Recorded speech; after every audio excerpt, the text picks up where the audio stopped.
we up.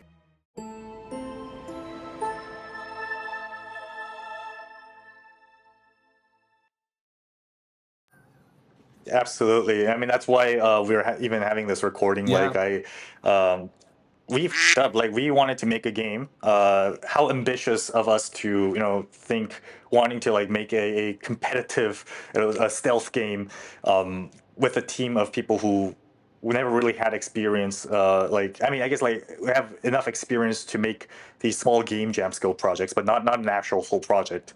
And that's exactly like the point where I I'm not gonna like blame everything on myself and then just just make feel like, hey, just because I blame myself everything is fine, because I think that's also in a way an excuse, like yeah, not that won't understanding what's get the you actual anywhere. root issue. Sorry, but Exactly. just Yeah, blaming yeah, you, you're right. it Yeah. won't get you anywhere. That's just Eh, the opposite, but you fall in the same hole because Absolutely.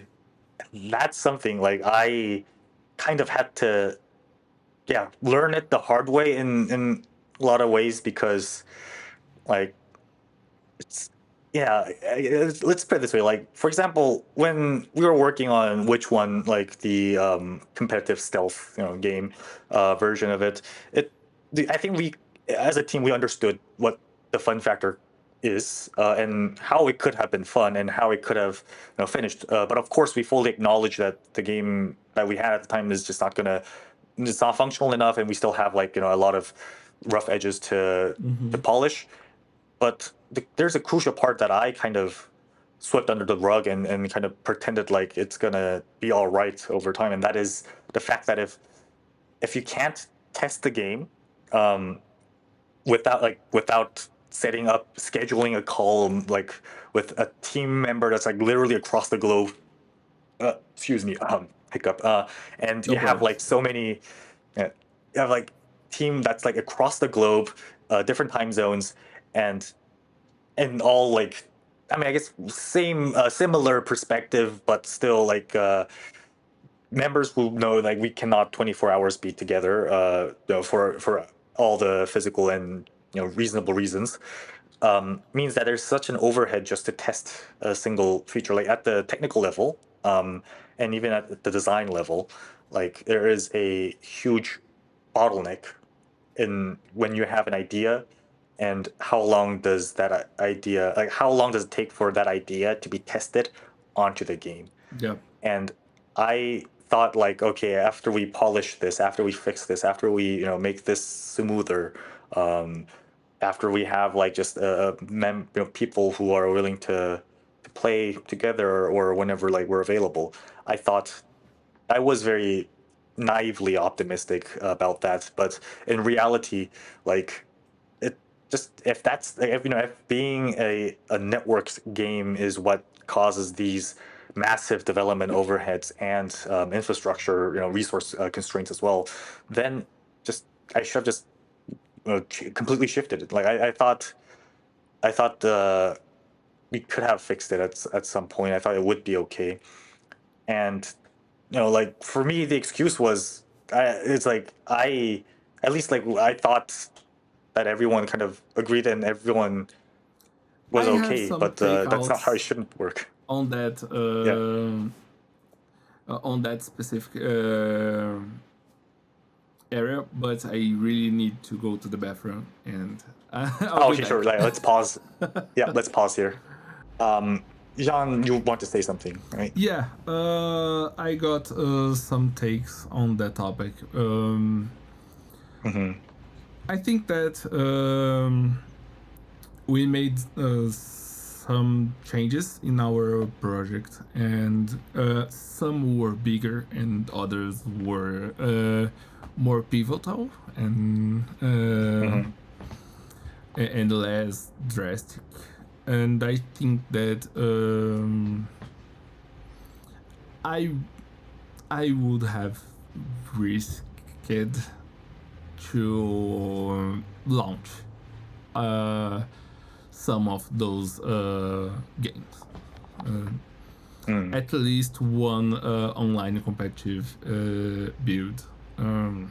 I don't know, as a really cheap solution game, or a early access, or some kind of I don't know, itch.io project. But I think that that game would at least give us some more clear direction of what we were doing. Right. Because if we were tossing it away, it's the same as a game that doesn't sell, and that's okay. Exactly. You're So right. Uh, looking as after all, and a couple of years after the decision and everything, I think that we would have a more valuable exchange to launch the game as it was, and mhm. gather the feedback and possible profit from it, and then make the change for what we are doing right now. Because I think that would give us a more mature view of our work and our options. I think that's the only thing that I would change in our entire studio history. Absolutely. I can't agree with you more. Like it's just spot on. Like I launching, or I guess artist ship. You know, as the saying goes, artist ship, and if you don't ship, um, where are you going? Right? You're Exactly. always just going to be going in circles within your own echo chamber, and I think that's the part where I, yeah, I guess I think that's as I don't want to like say make this as if like I'm just blaming everything on myself. I No, have to no, always say this that because yeah, was a collective decision, yeah, as yeah. almost everything that we decide on our studio. So don't blame Um, yourself. Everybody was on board with it. but I guess I want to. That's in a weird way, like I want to blame myself for it because okay, because it is not in a bad, just not in a depression way. Like I am. Mm-hmm. It's more like yeah, okay. Well, I'm not going to go too deep into like the other psychological tangent here, but um, yeah, just like the fact that yeah, mistakes were made, Mm-hmm. and I, I guess I'm not going to say I regret any of the decisions, but it's more like made a mistake there. Of course, there was no, there was no way for me to learn that at the Yeah, time. I think Uh, that's not even a mistake. That's just another way to deal with the situation that we were in, because that's just a big if, because that could uh, totally destroy us. We don't know. That's the difficult. well, so yeah. I wouldn't mind like getting destroyed because we shipped a game. Mm-hmm. Like if we have a bad game and people hate us for making a bad game, and whatever, like we are like we get featured on a fucking YouTube breadtube drama videos or whatever. Like yeah, sure. I mean it's not a good thing, Mm-hmm. and I would not condone that. Especially if that means like if it harms any of the team members' reputation. Like I'm totally fine with my reputation, or let's say taking responsibility for it. But if someone else is affected by my decision, that's where I feel like Mm. it's no longer just my decision. But I also know that I'm thinking just too hard. Like it's not something that I have to think hard about. It's really as simple as just let it out. It's not like people are like I hope the internet never. Okay, it always goes ad hominem attacks, but like sometimes it goes very personal attacks, but that's not the point. Like the point is, um, it's either are you a nobody or somebody. Like it's and shipping, like that just is how you show that you made something, and then if you fail as reception wise, if you fail, then just take the lessons learned, and move on to the next project. I think that's where I kind of failed to like fully comprehend how should approach this, because I can look, even with foresight, and even at the time, and even now, I can say like, um, I made this mistake. I know why this mistake happened, and I know how to not repeat that. But if I were to ask myself now, like, would I not repeat that? And that's where I kind of freeze for no reason, because I see myself making the same mistake, releasing the game with which one, like even at its early phase, we kind of did have a release sort of like, because we had the web browser version, Yep. and it worked fairly like within its very bare bones way. And then we had some testing, we had some people interested in the project. That was really nice. I really enjoyed that. Um, and then whenever you find this a challenge that you want to solve, like at a technical level or design level, you kind of, yeah, I guess you kind of feel like it should, you always make excuses not to show something, and that just goes on and on and on. I'm like, hey, we'll release this once we fix this part, so at the very least it's playable. But the more fixes we introduce, other things kind of break down. So it was supposed, yeah, I think the right approach, and to paraphrase what you said, like, is just accept the compromise and ship, and whatever feedback we get, like that is the most valuable thing we could have get. But I think I think I'm very personally responsible for this, because I thought that we could push it. I thought we could still, like, I had faith that the project could be polished. But if you are looking for like a satisfying level of polish and a game, like indie game is not the way to work. Yeah. It's To or any to game, to be fair. to be fair, well, we are older now. We are wiser. So Yeah. indie games, they are kind of broken, right? Normally, Yeah. I'm not talking about Hollow Knight stuff. I'm talking about the common indie games. They are normally Yeah. broken, even ugly, or and don't work in the way that you wanted them to work, or at least they are limited in a lot of features, and that's okay. Everybody's okay with that. But it's really difficult to accept that you are releasing something like that. And Yeah. I think that I can speak for both of us and most of the team, because we fairly agree with in this topic, because we want our game to be perfect. We want our game to be flawless even, but that's Hmm. not feasible. Exactly. Not without a lot of time, or a lot of weird commitment, or some kind of miracle. Yeah. Let's face it. We can point out by name the games that are out of this curve. Hollow Knight, I don't know, Dead Cells, and some other, and Hmm. some of these games are not even hot take here, not even indie, as we are talking, Yeah. Yeah. as we are speaking. So we are closer to I don't know, Balatro, or other games that are smaller and Absolutely.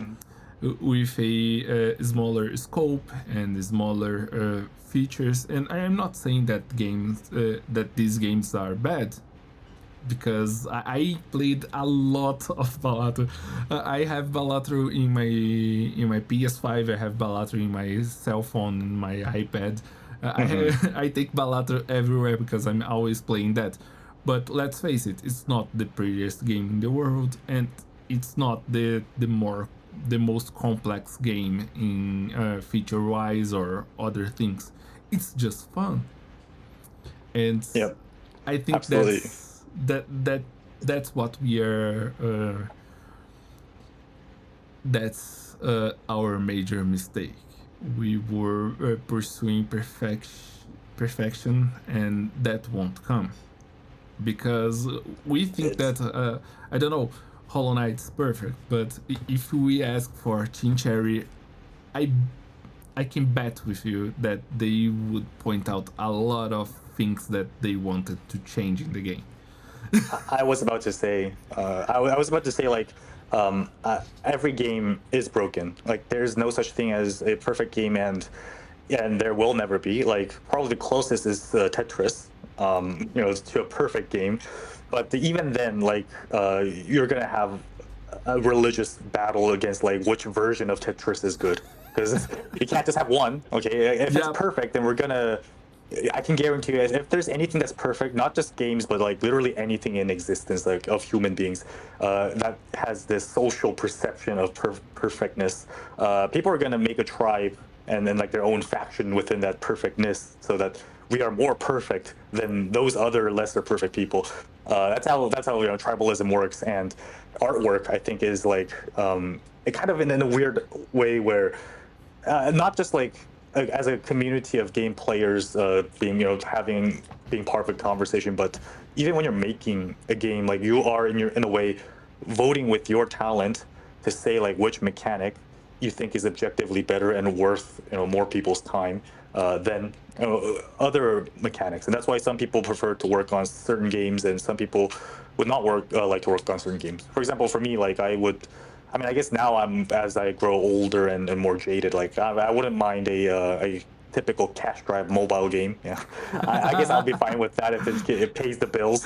But I would never want us to be remembered solely by that project. Okay, like it's oh, you are the guy from the studio that make slot machines mobile games, and you say no, no, yeah, that's yeah, not like. me.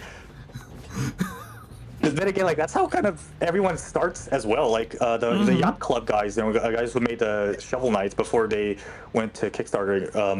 They were like part of this shovelware company, like that's like infamous for just treadmilling a bunch of games like in a month. And what's the other? Yeah, Hello Games, with No Man's Sky. Mm-hmm. Also, like they started out with Danger Joe. I think it's like a typical mobile side-scrolling racing kind of game. But anyway, yeah, like it's a very simple, casual audience, and the word casual kind of makes it feel like it's lesser, but that's not really the case, because and I think that itself is in a way tribalism, because we want to feel like, because we're so into this niche hardcore indie game, we are better than others. We just we're just not good at expressing why it's Yeah, better, and that's something that I think I felt, like a trap that I felt to myself, where, and this is like another point regarding like why I feel personally responsible, both like for all the team members and everything that all the mistakes that we've made and lessons that we had to learn. Because as a leader, like I'm a self-appointed leader, in anything. The only reason why I'm a leader is because I was the one who started the post of like what kind of game we should make, and also I put in my money into the company. yeah, you grabbed the But flag, so you carry it. yeah, yeah. But I didn't. I guess I had a more like imaginary vision of what a good leader is, versus what's the practical, realistic thing that we were supposed to do. Like I was thinking about the method, the process. Like I have to satisfy this label, this role, this image, and this goes both in the game, project, process, the company, and everything. That's why Team Step had such a weird mishmash of professionalism and amateurish, thing, where it's in a way like, it's a beautiful mess. Like it works Yep. kind of like as a team, but as a product and as a company which is supposed to create products, it's not working. And as a game studio that's supposed to create artistic visions, we're not conveying that vision effectively. So therefore, that's also not working. So I was checking all the lists of like the labels that I think make sense, and that what successful game companies had, and what I consider as failing companies lacked. But but I kind of I guess kind of intentionally ignored the actual important stuff, which is like the practicality of everything that we're trying to achieve, which is we have an idea of a game. We want to make a video game, but our passion to become a game studio is greater than our passion to a very specific type of game. So Yep. it was counterproductive for me to, let's say, yeah, like I thought as a good leader is a leader who can motivate and lead the team members into like pushing forward and achieving the impossible. And I guess on paper that's true, but in reality, what happened with Team Step and what I see is that I created a bubble within the team. I created a vicious echo chamber where, and it's not even toxic positivity. Like I think during our like meetings, like several times, I have mentioned that the dangers of toxic positivity to the team members. But that alone is in a way toxic positivity, because if you even have to think about that instead of like thinking about when are we going to release it, when are we going to like actually just showcase everything, it's not because I'm afraid. I wasn't not like hesitating in like the marketing side or let's say promoting the game because you know no one in our member team were afraid. I would say like of the response. The only thing we were afraid was no response, which is something that we kind of put our which is exactly what we are kind of doing. But Because for me, like that sounds a lot like fail, right? yeah, yeah, When you put too exactly. much effort in something and you release it and nobody cares, that sounds a lot like That's failure. and it's like at some point like there's more sunk cost fallacy like driving your tendencies than any rational thought, because imagine 6 years in this like one project, and to be fair we had like what 3 revisions, so you can Yeah. say like yeah, it's like 3 games. That's like mentally a better way to put it, but practically it's like one no release of 3 variations of a similar One concept. shape-shifting game. Yeah, yeah. Now with the new direction with Witch One Crucible, where it's a fully offline game, focused more on the offline, a more tailored contract-based stealth elements. I think that makes way more sense and easier to just test the game out and then just get it out. And as long as And to explain to actually there's people, no right? excuse, like It's easier to explain to people. Oh, that's what we are doing. yeah. Exactly, way easier and easier to show as well. Like instead Yeah. of waiting for someone to be on the lobby, it's and I think that was kind of like a no-brainer, and yet what like thinking back, like why did it took us so long to pivot into offline mode? Because I don't know, like, I don't want to go too like let's say deep into in a personal realm, but a lot happened. Everyone I think our team member knows like 6 years. A lot happens in your Yeah, I life would say that at any given point in time. in the time that seemed to be a good idea, and we didn't had a lot of the big online failures that we have seen into Yeah. last year and a couple of years ago.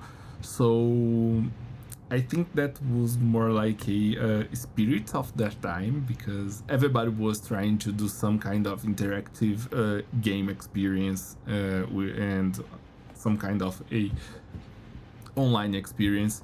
And right now we see that that's a bold move, because as games are right now, it's really difficult to try to compete with other online games. Yeah. And It is, and go ahead. Sorry. Yeah. no, it's just without at least a single player mode, it's really difficult to sell just a online experience game, because as you said, you would have to wait for other people in the lobby and try to contact your friends to log in the same time to play together or Exactly. something Yeah. like that. Exactly. It's much I mean, more it's something go ahead.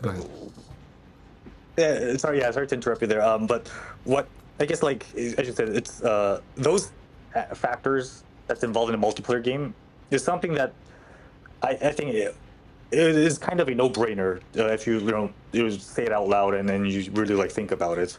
And even for me and the team members, like I think we all agree that we knew that this will be a challenge. We had this challenge several times, but I guess I for me, I was in a naive, in a very naive way where I was waiting for someone to like, yeah, an adult in the room to tell me like, hey, this is not going to work. So instead let's do this. But I kind of realized I'm the adult in the room. If I'm the one who's telling people that hey, if everyone agrees that I'm the one who makes the final decision, and it's not a matter of like who's better or worse. It's literally just a matter of like someone has to make the decision, right?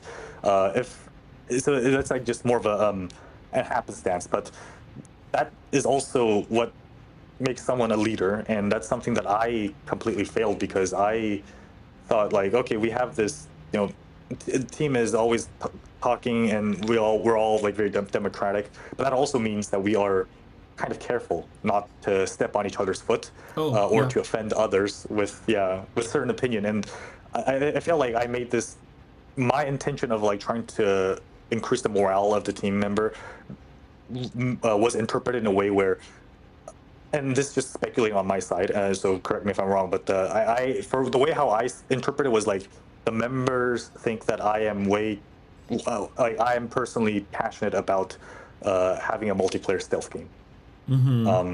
And in reality, that's not necessarily the case. Like where I am passionate about is having this a dark fantasy world where the core mechanic is a gameplay where you use your mind more than just reactive, reflexes. I'm trying to put it as like the most broad and general term, but that is exactly what it is. Like, it's not a specific type of game. It's not even like a specific type of genre. It could be expressed in multiple genres. I just want to make a game where you can say that it's not, it's not a mindless button masher. Like, as long as it's a game that I don't have to say it's like, something that you just turn off your brain, because I don't want people to turn off their brains. I want even with video games, I want people to actually like think and enjoy thinking, like thinking as a pastime activity, which I think like nowadays is not happening as much as it used to, and that's sort of my way of wanting to prove to the industry. But I guess I just didn't know. I did not know how to express myself clearly in like both in a practical way, business wise, of course, like feasibility is one other aspect, but just even as an artistic vision, like I was afraid that if I had a very strict, specific requirement and then direction without me having any practical experience, I, yeah, like I would just basically overshadow all members, and it would just become more of a, yeah, like not a healthy working environment in my opinion. And believe me, like it's something I've experienced personally in like my work field, but also this is not the first time I'm starting Team Step. This is, I think, my fourth time almost. Yeah, starting Team Step from scratch. Well, this one is the longest since it lasted for 6 years. Yeah, so, but the previous iterations of Team Step, yeah. Let's hope so. I'm confident. Like I'm very confident. But what I want to say was like the strength, like understanding the strength in your members, because we're not working alone. We are a team. That's why it's a Team Step. It's never a individual company. Not gonna go corporate. But I also understand how the value of balancing multiple stakeholder interests. And people don't like the word stakeholder because they feel like it's way too corporate. But funnily enough, the word stakeholder is actually is a term used to think about corporate social responsibility, meaning that company actually should get back to society, give back to society, and do something that's better. Because you don't, instead of having stockholders or shareholders, you have stakeholders, whoever is like important for the operation of the business, literally players, team members, and if you don't have investors, and investors are not a stakeholder anymore, it's just really the team members and the players. So for me, like my interest was always okay. What can we do to like make the best out of it? But I didn't know. I was too naive to understand like what is the right approach or what is the core output that we wanted. Instead, I just enjoyed the process a bit too much and became complacent. Like when the team members are just so awesome to work and talk with, you kind of forget that you still have to actually, to keep this environment, you still have to like actually make something, out there to the market, show it to the people. Don't just, reinforce your own echo chamber. We are not And making it just yeah, for us, right? yeah, But exactly. It's a very expensive hobby. I think that Yeah. we also had a couple of successes during our Yeah. this journey, and I don't want to sound like this is our last podcast and we are close. No, that's not that kind of talking. We need to do this more. Yeah. Yeah, well, that's just us getting rid of this company veil and trying to be more personal and more open and more sincere. And I think that the biggest thing that we made it right was Meltdown. Oh yeah, absolutely. The game jam, Yeah, like our team was amazing with that. and that's another project that we want to release. I think that we postponed it a lot, and Hmm. and we participated into a game jam as a team, and it worked really really well. In 1 or 2 weeks, we had a functional game. It was working. It was fun, and it was beautiful, and that that's a quite big accomplishment to have in such a small time frame. And I think Yep. that once we release what we already have, we should try at least 1 or 2 games in that same way to uh, not only hone our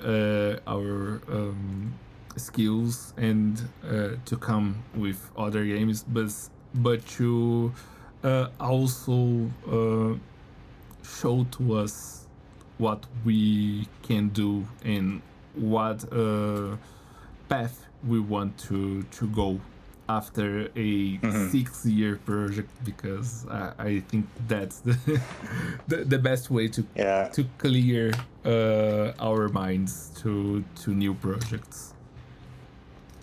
Like literally, which GTA 6 might come before which one releases. uh, well, actually, we'll see. Like that's something that you maybe not, depending on Yeah, maybe how. not. Yeah. I think that at Uh, least a early access product, we can do it before GTA 6. Oh, absolutely. As a matter of fact, I think like there's no excuse. Like we could just release even with the older which one, Yeah. the multiplayer version. I think we could also release that. Although I'm quite, let's say, eerie or I guess a bit worrying about the security, because it is a multiplayer P2P game, and those are infamous for like not hard to secure. That's a similar situation happened with Among Us as well in the early days. But that's me overthinking again. Like Uh, being worried about Yeah, I the think. small details. Like Yeah, I yeah, think that I'm not saying that let's hackers attack our players, but I think that you're putting the cart in front of the horses, because we have yeah, to have the game before to start to think absolutely. about how much security we'll need for the players. You're right. We actually need to be a game that's worth hacking. Yep, At the very exactly. least. And I think that's something I should really tell myself more because I, yeah, it's in the game, like just working with you guys and going through all this process. It was a massive journey, and it's still a journey that I'm so eager to push forward because I feel like I don't know, like it's working with Team Step, um, and all the various like Team Step variations I had like throughout my life. It every time I fell and like had a hiccup, in the process, instead of being discouraged, and like by this time, like I should be riveted by the gaming industry because of what it's becoming and how hard it is to even enter and, Yeah. and how it's being used. Like it's there's so many disgusting things, but at the same time, it still is my passion. And for some reason, I'm still like more just because now I know the mistakes I made. I feel more eager to try out like the new things I learned and see what's the new ways to fail. It's not New like, ways to oh, fall. I failed. I'll Yeah, just forget about it. It's just like, oh, I failed. Now I know how to not yeah, fail in this manner. So I'll try something exactly. different. Like I guess it's kind of like how programming works as well, and that's why I love development so much. But it's those are like two separate things, like the technical details versus what makes a game, and that's something that I think I was just uncertain about myself. I wasn't sure what I loved, and yet I pretended like I already knew like exactly what I wanted, but like it's so hard to describe like explain this because what you like uh, I guess like we can only describe things based on what we see and what we have experienced in our lives, right? It's always a relative and matter of perspective. And even what we like, people might say, "Oh, your preferences and characteristics might change over time," but you can also argue that the core, I guess, like the core values, unless there's like a fundamentally principle shaping event, like unless that happens, it, the principles are always kind of the same. It's just like what you apply and how you Yeah. realize them will change based on the situation Normally that you just you're evolve on. them, but you don't just get rid of them. Exactly, and that's for me. That's how I see video game because I had such a for throughout my life I had such a complicated relationship with video games. Love, hate, and yeah, like everything in between. Like for example, you mentioned your first game or the game that you liked the most was Mario World, Mm-hmm. and you also had the Famicom bootleg version, Yeah. right? Um, I guess generation wise like similar, although at least in South Korea where I spent my childhood, well South Korea in America, but South Korea gaming was mostly PC. There wasn't because a lot of the consoles were actually I think they were banned. Yeah, like hey, if you think Brazil has a problem with like importing import taxes on consoles, South Korea like until 2006 I think any Japanese console were banned Oh, okay. because That makes yeah, sense. like you don't want Historical wise, that makes sense. yeah. Yeah, they're like, okay, yeah, yeah, we don't want your kawaii culture. We know the facade. Mm-hmm. But I don't know, like, as someone who's like so obsessed with Japanese culture, anime, video games, and then all these media at the time, it felt inconvenient. And that's why I got Inconvenient is into a good the word. yeah. It's just Hey, but inconvenient. if things like that's why I was so passionate to like learn to study Japanese. So I speak and read Japanese when I was like I think 14 or so, and I could do it. And I could speak English as well. And guess what? If you can speak English and you have access to internet, you can set sail the seven seas, Yep. get all the. And back then, a lot of people were eager to seed all the torrent files, from for free. I think it's like right after where LimeWire was like discontinued, like piracy was like something that it's like okay, it still is. I think it still is like very people it's something that's a lot of people still do support and it's pretty Come cool. on. I'm not gonna Piracy yeah is the safe zone for the excluded ones. Let's be. Yeah. There we go. Like, I'm not pirating because, okay, I was poor, but still, like, I'm not pirating because I want to cheat somebody, or Yeah, to steal any money. I'm just pirating because that's literally the only way I can consume that media, exactly. and it is my belief that and ever since I was a child, and I still hold up to this belief, and I think this is the principle I live and die and happy to die by, and that is that creativity is a human right. Like, the moment you were born in this world and you have the freedom to think and to create, then it should be your prerogative to create, whatever the method is. Like, is it just through expressing, with words, letters, or even like visual art, interactive art? There's so many different ways, and even just observing art and thinking and having your own opinion about that art is in itself art. It's an art form. Commentary is definitely a valid art form, and that's how I see like consuming media is. Like, if you cannot legally obtain consumer media, then okay, I'm only saying this because I did it as a child, but like, but I will 100% say like you are okay to like. No, Okay, then again, I'm I not think gonna. that it's fair to say that Yeah. the amount of people that pirate just for being evil. I just want to cheat and get away with it. That's not the majority of people Yeah. that pirate, because we came from uh, growing growing Yeah. countries, and not the major ones. So pirating was a way to consume that media. So Yeah. I think that for most of your life that was the case to watch anime, because around here in Brazil you had to just pirate, because you couldn't just Oh yeah. turn your TV and watch anime to watch this week's episode of Naruto or One Piece.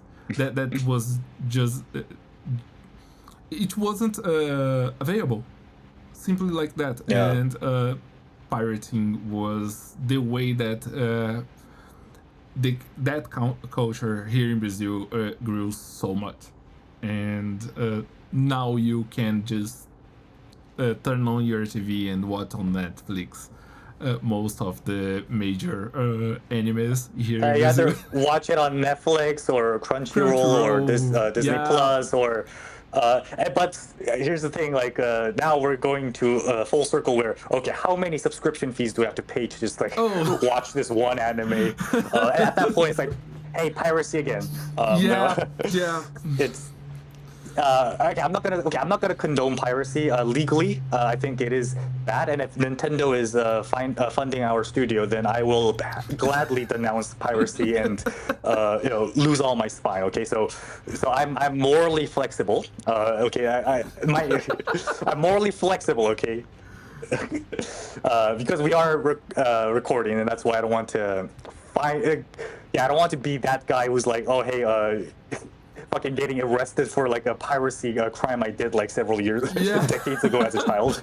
Nintendo banging at your door, saying, Yeah, exactly. but, But- but I think that we are not saying, hey people, go there and pirate, but we are saying no. that people should be able to consume culture in a way that Yep. it's affordable.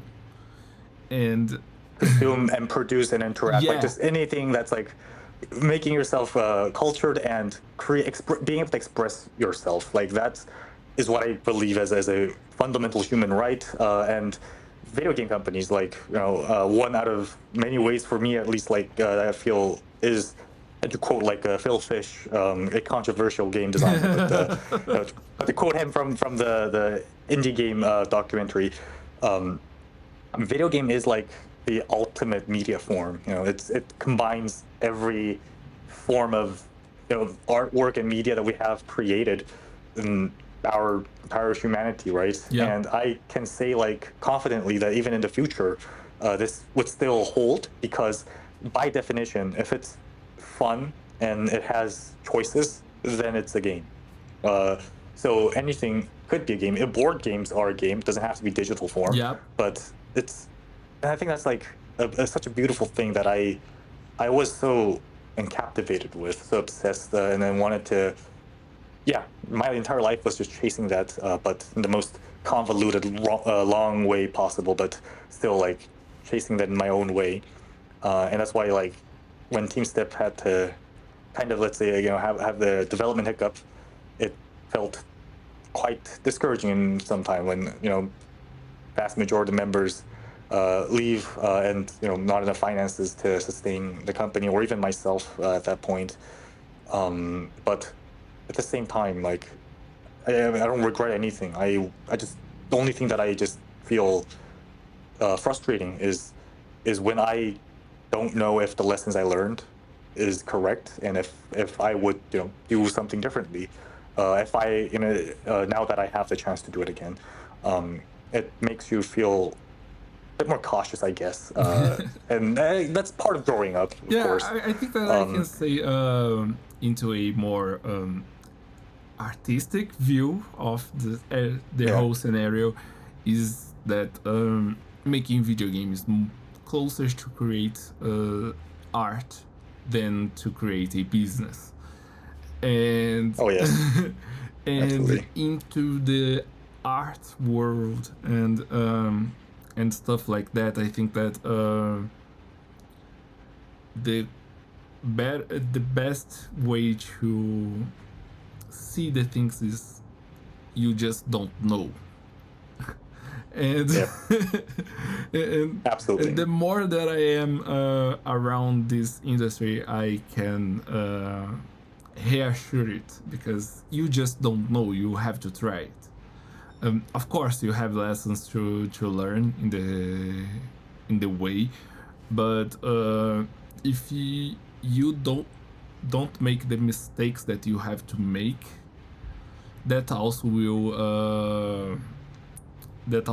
hold your growth. So Hmm. I'm not saying, oh, that's okay, we mess it up, and that's okay, everybody has to mess up, but don't try to torture yourself over the mistakes that you had, because you Yeah, have to keep walking. So absolutely, absolutely. I think that's to like paraphrase like what you said. The uh, torturing yourself for your past mistakes is, I'd say, time and energy lost to fix and make amends for the mistakes that you've made in the past. Because it doesn't change the fact that whatever happened in the past is already past, but also you've learned something. And if you haven't learned something, then you should also ask why you haven't learned something.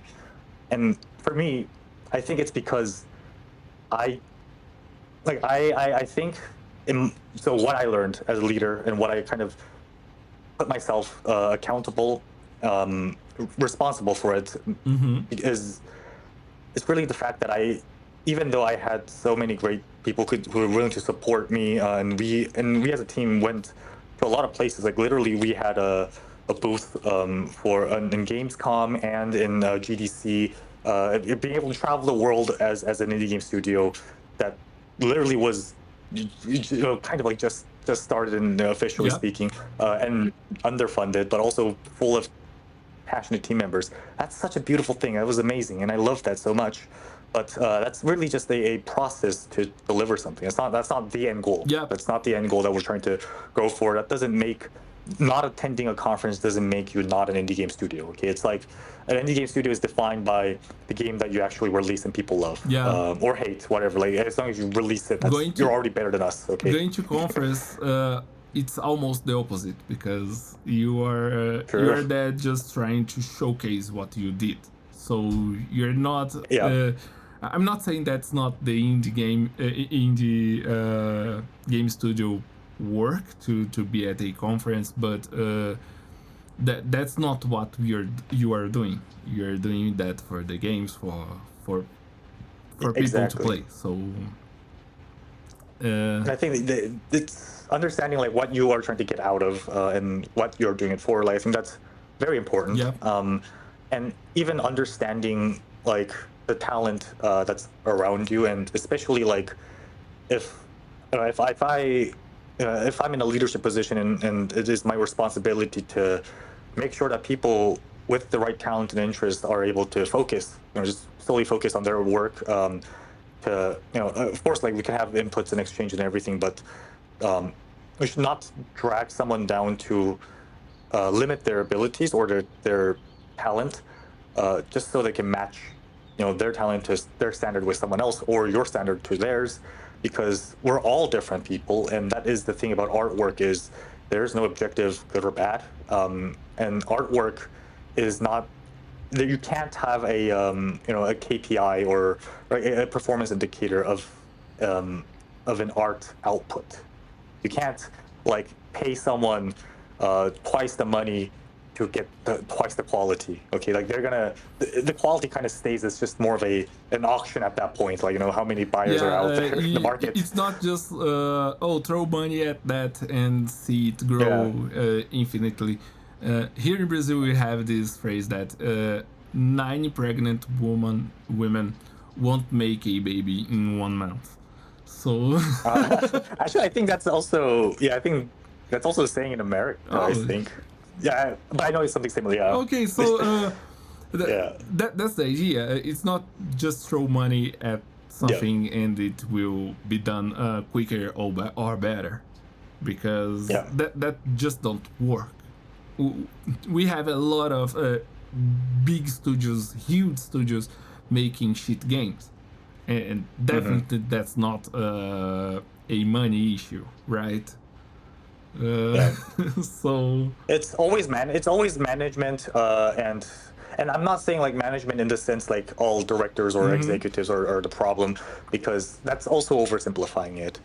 We can all like it's for us, for us gamers in our cramped room with our gamer chair, just sitting in front of a computer, never touching grass.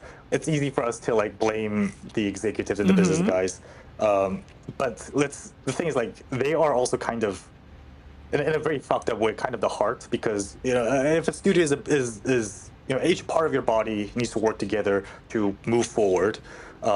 All parts of your bodies are like their own creative division. Like they will have their own unique roles and contribution, but in the grand scheme of things, it serves a singular purpose. And the business side is kind of the heart. And I say it's ironic in a fucked up way, because the business guys are probably the one with the least heart and soul, to be fair. But also they're the one who they provides the blood, to all the other parts. they are the closest beings to vampires that we have in the There you real go. world. Yeah, I mean, you gotta get blood somewhere, right? But that's a role of business in a game studio, like, and especially after like actually going, starting a game studio and financing everything. I kind of understand this even more intimately. That it's the business side is something that it's so tricky, because obviously it's also the part that is easy to blame, and also kind of actually the reason why everything kind of does turn to shit. But it's really because your heart is the organ that transfers blood all over your body, and you can't play favorites, because if one part of your body receives less blood, that part you have to at some point you might have to cut it off if it gets really bad, and that's what businesses do when if they're in like a very financially bad situation. They would cut off like the least important part of their operation. In reality, none of your parts are useless. Like every part has a role, Yeah. and and that's where like the business people are. It's not because they want to, but because they are the one literally like their job to choose. Like that's how the system works. Exactly. That's how the system works. It's not a person's fault. Yeah, It's like exactly. Literally how everything works. Like, imagine if there was no marketing department, if there was no like a business or accountants, a legal team in a game studio. You as a player, how would you know how to like discover the game in the first place? How would companies who promote these games like decide which game should be promoted with the priority or with the special flair? Because if every game is just a list, no like special or featured or those kind of events or discount events. It's just gonna be an Excel sheet that's like that you have to just know the name of the game to know if the game is listed. And that's not an effective marketing. So we as people with limited attention and limited resource, you have to we kind of encourage that system to make that hard decision. And I will preface this: if a business has to if a business goes to a point where they have to decide which part of their body they have to cut off to survive, that's already a failed business. That is already a failed business. But it's like a business can fail, as we've already discussed. It's normal to fail at some point. It's just to acknowledge that, you learn and try to not repeat, instead of, oh, hey, because we cut off the part that has cancer, we're all good. We'll just grow it again and then cut it off again. Like that's not how it works. Okay, you have to actually learn why it happened and how to not repeat that in the future. And I think that's where I criticize the business part and the organization as a whole, is when leadership never learns, not the decision that they make or what they caused. Like what happens in the past already happened. It's how do they make amends for that. And I think I guess that's why for me I kind of take it personally, because I'm kind of seeing it in that perspective, and that's the perspective that I was not clear to myself with TeamStep. I wanted to make a video game studio. I still do. I still want to make a video game company and a game project that I can say I'm proud that I was part of this. That's the only profession that I can, within my right consciousness, I can say that I'm proud to say that I made it and I'm part of it. And it's not really a matter of success or the income it makes.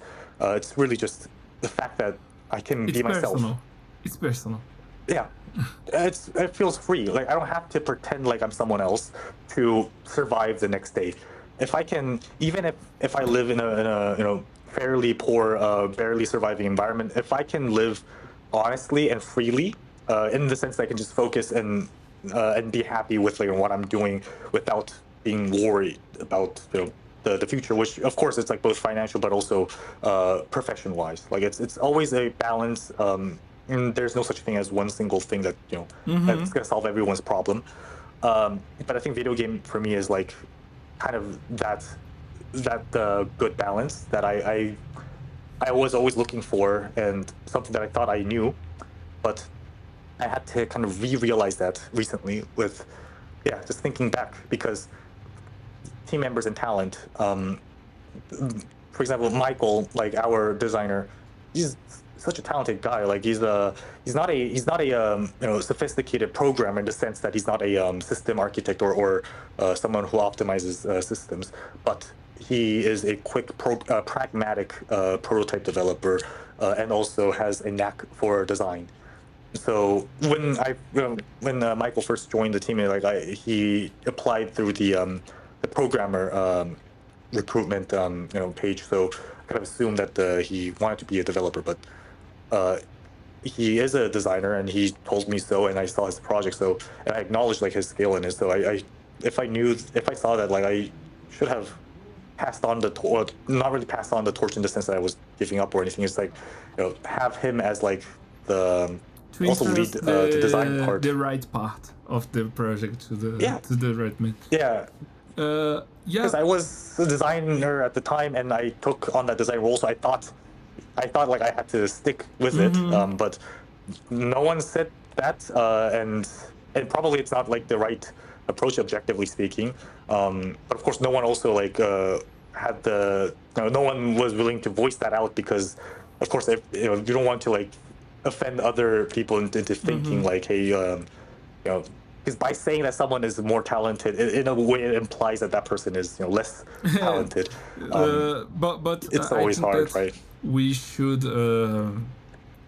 make it more clear that saying that I don't know, when we had Jennifer with us, that her work were I don't know, more beautiful than mine, or their animations had a better flow. That doesn't make me incompetent. It's just that absolutely she was making a better job in that task.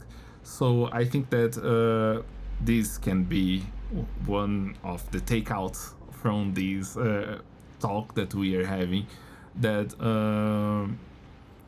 being more open with ourselves inside the studio can bring better outcomes. And Absolutely.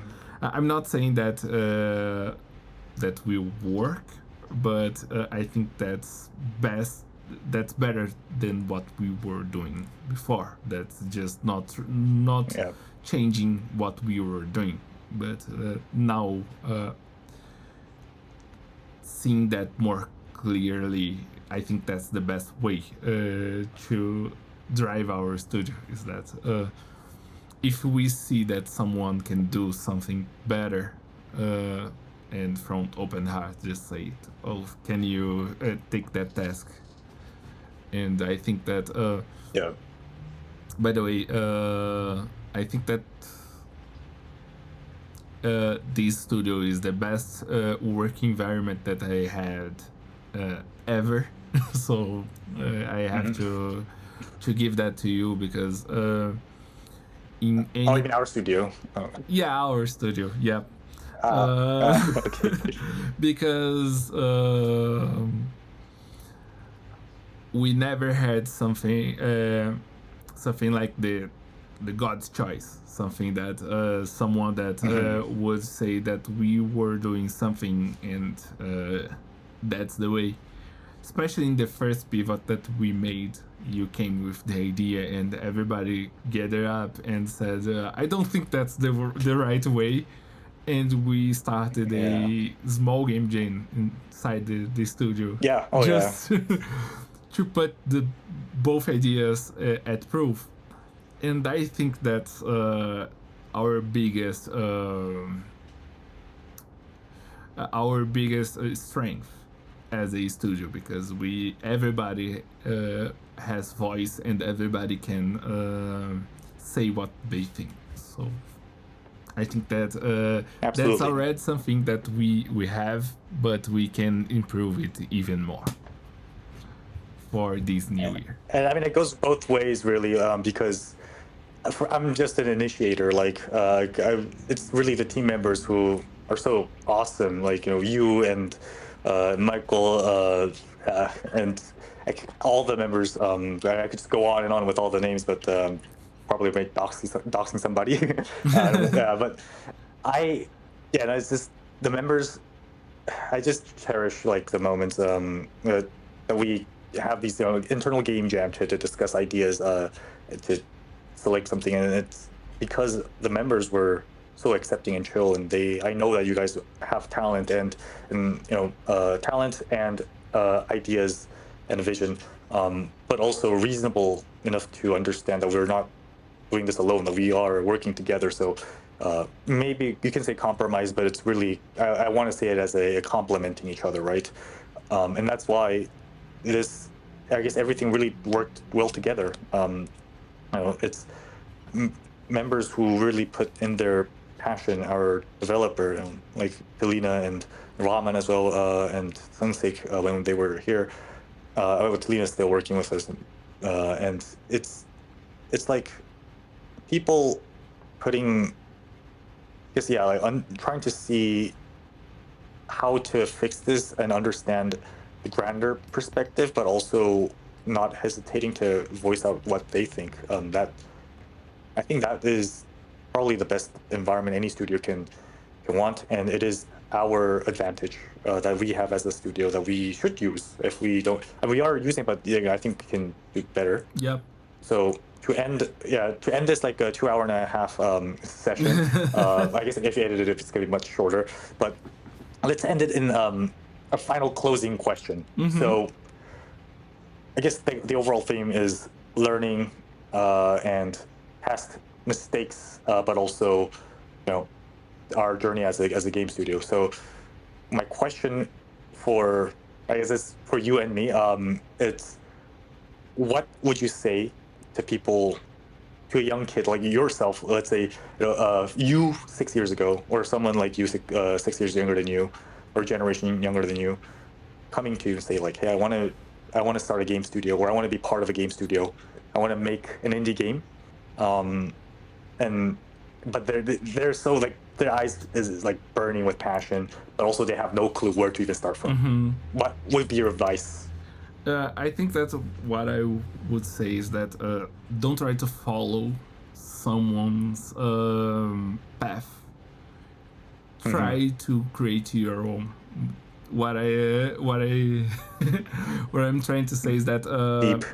there is no right or wrong in this industry, because everybody has a different background, and the backgrounds normally are not the same, and people come from the most different areas and different backgrounds, and through a lot of different paths and tries and errors, and some people will have more errors than others, but don't try to follow someone's path, because that mostly will come with some kind of I don't know, some kind of mistake from your part, or some kind of delusional outcome, because your path is your own.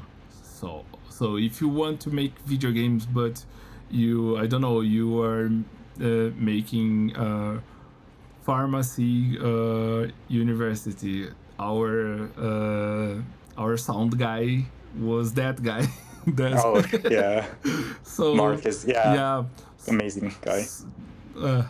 love you, Mark, if you're seeing that. So don't try to make the perfect path.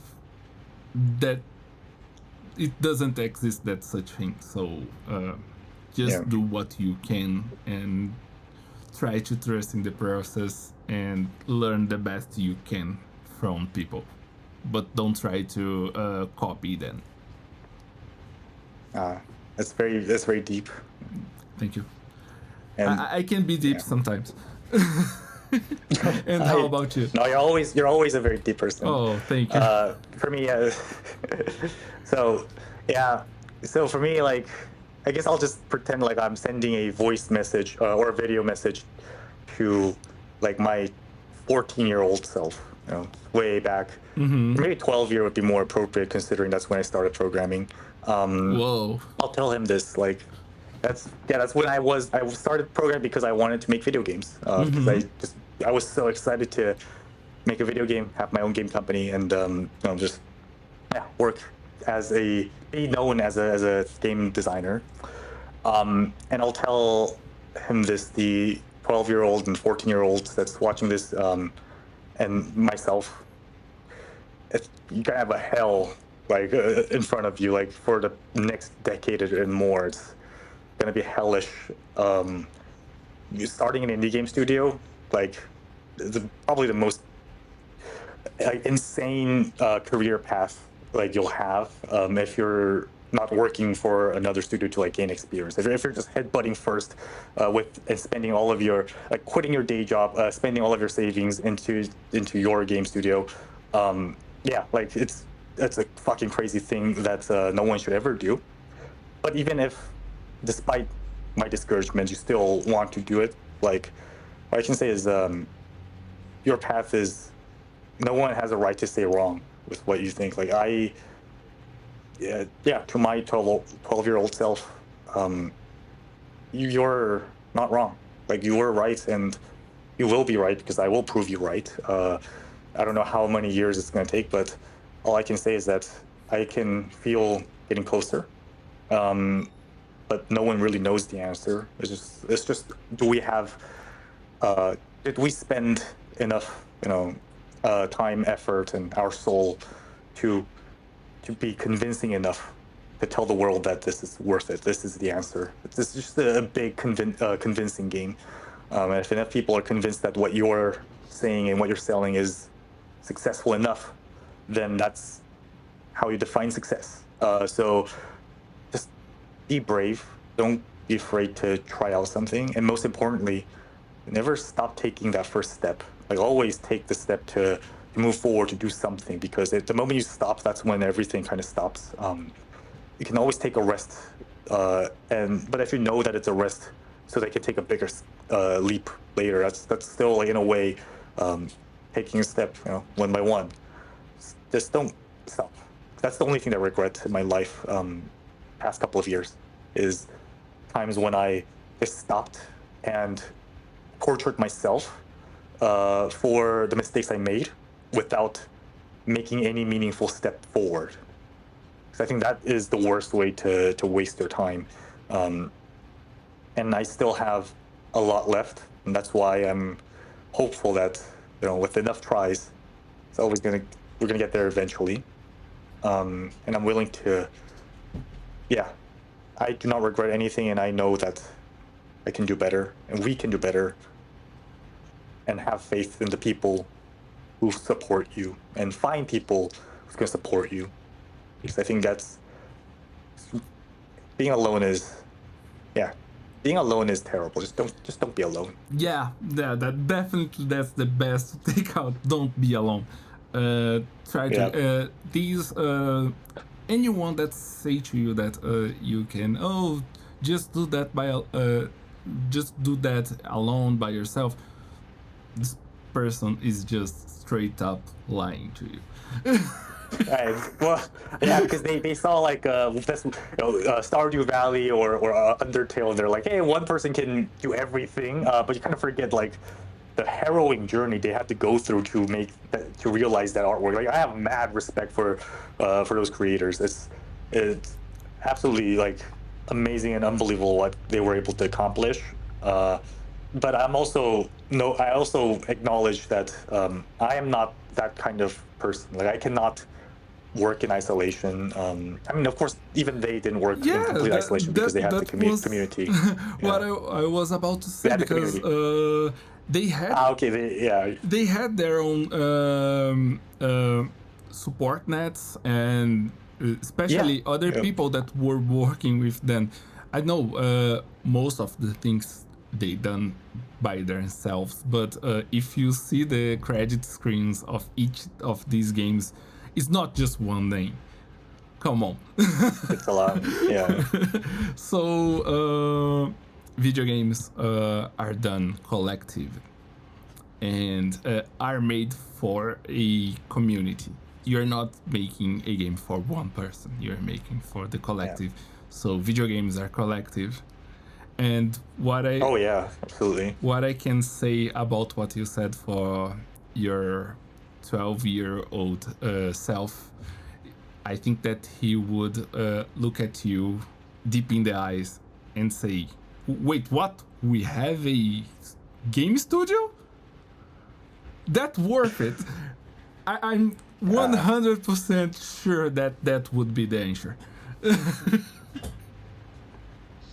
I think you might be right. That feeling, like, just I guess thanks John for saying that, because I think that really puts kind of a period in a really nice closure in like one moment of my life to move on to the next one, because my entire life was trying to please my childhood self that I kind of lost at some point. Well, I mean, we never lose the essence, but it's just no one can validate lose touch that. With them.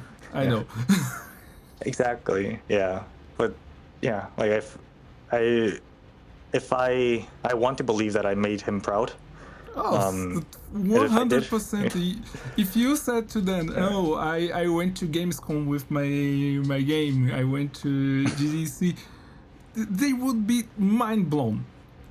It is still a little mind blown to me that I worked in a game that was there.